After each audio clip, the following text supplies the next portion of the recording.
Hello guys, welcome back to our channel alpha quality. और आज की वीडियो में बात करेंगे बहुत ही बेहतरीन स्टॉक लेके आया हूँ, या स्टॉक तो नहीं, ईटीएफ लेके आया हूँ, एक्सचेंज ट्रेडेड फंड। ठीक है, तो यार इसका बात करेंगे हम निफ्टी 50 की। निफ्टी 50 की हम बात पिछले वीडियोस के अंदर कर चुके हैं। बात करेंगे हम निफ्टी आईटी की। ठीक है, तो यार निफ्टी आईटी का मैंने डेली टाइम फ्रेम का ये चार्ट पैटर्न लगाया हुआ है, और एक बार मैं लॉन्ग टर्म व्यू दिखा देता हूँ वीकली पे, क्या इसको दिख रहा है। ठीक है, तो यार देखो, सिंपली आपको दिख रहा होगा कि काफ़ी टाइम से ये अपने अप ट्रेंड के अंदर था। 2020 के बाद ये गिरावट आई थी, उसके बाद आईटी सेक्टर में बहुत अच्छी रैली दिखाई दी थी, जो कि इसने अपने लो से लगभग जैसे आप देख सकते हो 200 से 250% के रिटर्न दिए है। ये कोई स्टॉक नहीं है, ये एक इंडेक्स है Nifty IT. Nifty IT index होने के बावजूद इसने इतने बेहतरीन रिटर्न दिए थे, तो सोचो कि स्टॉक्स के अंदर क्या हाल हुआ होगा, कितना अच्छा इसके अंदर पोटेंशियल आया होगा, कितनी अच्छी इसने रनअप दी होगी स्टॉक्स ने। ठीक है, उसके बाद क्या हुआ, उसके बाद ये सेलिंग आई, सेलिंग प्रेशर आया, 35% डाउन हुआ। उसके बाद ये क्लियरली साइडवेज हुआ। इन लेवल्स के ऊपर ये बिल्कुल साइडवेज था, और यहाँ पे मैंने पहले भी वीडियो बनाई थी। जैसे इस रेंज का इसने ब्रेकआउट किया था, तो मैंने यहाँ पे बाइंग करने की भी बोली थी कि यहाँ पे ब्रेकआउट हो गया, रिटेस्टिंग के ऊपर आप बाई कर सकते हो। ये ब्रेकआउट हुआ, रिटेस्टिंग के यहाँ आसपास बोला था, थोड़ा बहुत नीचे आया, उसके बाद भी ये ऊपर निकला। लगभग यहाँ से भी 25% का रिटर्न दे चुका। अब दोबारा ये वापस नीचे आ रहा है। अब दोबारा से मेरे को एक बाइंग अपॉर्चुनिटी इसके अंदर दिख रही है। कैसे दिख रही है, दिख कैसे रही है, क्योंकि मैं एक बार ये हटा देता हूँ। हाँ, पहली चीज़, इसने जैसे इस रेंज का ब्रेकआउट किया, उसके बाद इसने अगर जाना होगा ऊपर, तो ये हायर हाई की फॉर्मेशन बनाते हुए ही जाएगा। क्योंकि आपने जैसा देखा होगा, कोई भी स्टॉक होगा, कोई भी इंडेक्स होगा, अगर वो जैसे मान लो इसने ब्रेकआउट कर दिया, रिटेस्टिंग कर दिया, तो अब ये ऐसे ऐसे ऐसे नहीं जाता रहेगा। ये जाना कैसे होगा इसको, ये इसको जैसे इसने ब्रेकआउट किया, ये ऊपर आया, फिर ये नीचे आया, फिर इसने एक हाई लगाया, फिर ये नीचे आया, फिर इसने कंसोलिडेट किया, और फिर ये ऊपर फिर निकल गया। ऐसे कंसोलिडेट करते हुए ऊपर जाएगा। यही एक्चुअल मूव होती है शेयर मार्केट की। अब मेरे को क्या लग रहा है, अब इसको डेली टाइम फ्रेम पे आते हैं एक बार।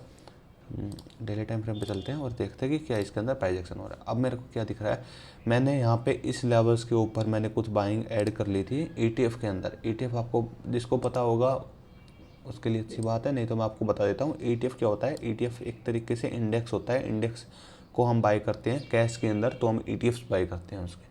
जैसे निफ्टी आईटी है, तो निफ्टी आईटी को हम बाय तो कर नहीं सकते, लेकिन हम इसके ईटीएफ बाय कर सकते हैं, जिसका नाम है आईटी बीज। तो आईटी बीज को हम बाय कर सकते हैं। जैसे इंडेक्स ऊपर जाएगा, तो इसका जो ईटीएफ होगा उसका प्राइस भी ऊपर जाएगा।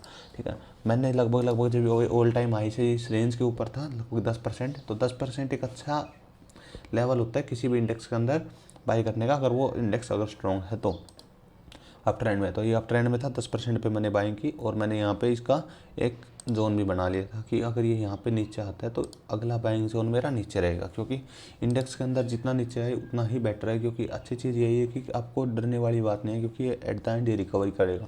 क्योंकि स्टॉक की तरह ये नहीं है कि ये रिकवर नहीं करेगा, क्योंकि एट द एंड ये वापस रिवर्सल करते हुए अपना ऑल टाइम हाई टच करेगा ही करेगा।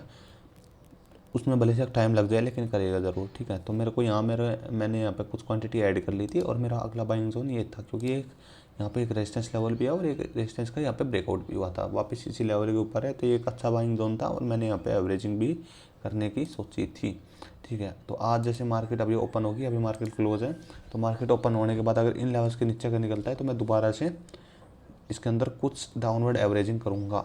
क्योंकि यहाँ पे कुछ मेरी जो बाइंग है वो लगभग यहाँ की है। अगर मैं एवरेज करता हूँ, यहाँ के आसपास मेरी एवरेजिंग आ सकती है। ठीक है, तो ये वीडियोस थी, और एक बार मैं ईटीएफ दिखा देता हूँ ताकि आपको थोड़ा सा बेटर अंडरस्टैंड हो। ये रहा आईटीबीज, ये आईटीबीज है, ये है हमारा ईटीएफ। इसको आपको थोड़ा सा पजल शो होगा, क्योंकि ये ऐसे ही कैंडल शो होती है। ठीक है, यहाँ से अगर आप बाय करते हो, तो लगभग हमें 14 से 15% तक के रिटर्न मिल सकते हैं इजीली। बस आपको थोड़ा सा पेशेंस रखनी पड़ेगी इसके अंदर, और पेशेंस रखते हुए इसके अंदर एंटर किए रहना पड़ेगा। ठीक है, अब मेरा इसके अंदर सलाह क्या है, क्योंकि इसका प्राइस है 35.64, और इसको हम इजीली बाय कर सकते हैं यहाँ से। आप जैसे जितनी भी क्वांटिटी बाय करना चाहो, 1000 क्वांटिटी करना चाहो, या 10,000 क्वांटिटी करना चाहो, या कितनी भी करना चाहो, आप इजीली इसके अंदर बाय कर सकते हो। क्योंकि अगर आप मान लो 10,000 अगर आप क्वांटिटीज लेते हो, तो 3.5 लाख की अगर किसी की कैपिटल है, तो 3.5 लाख की कैपिटल है, तो इस पर 15%, 35 × 15 अगर देखो आप अपने हिसाब से लगा लो, लगभग 45,000 के आसपास का प्रॉफिट इसके अंदर हो सकता है, सिर्फ एक ईटीएफ के अंदर, जो कि कंपेरेटिवली सबसे सेफ है एज़ कम्पेयर टू किसी भी स्टॉक से। ठीक है, तो यार ये वीडियोस थी, और ETF के अंदर अगर आपको नहीं पता हो तो मेरी पुरानी वीडियोस पे आप देख सकते हो, और कमेंट में आप बता सकते हो कि अगला कौन से स्टॉक के ऊपर मैं एनालिसिस करूँ। ठीक है, तो मिलते हैं किसी नई वीडियो में नए टॉपिक के साथ, तब तक के लिए जय हिंद जय भारत।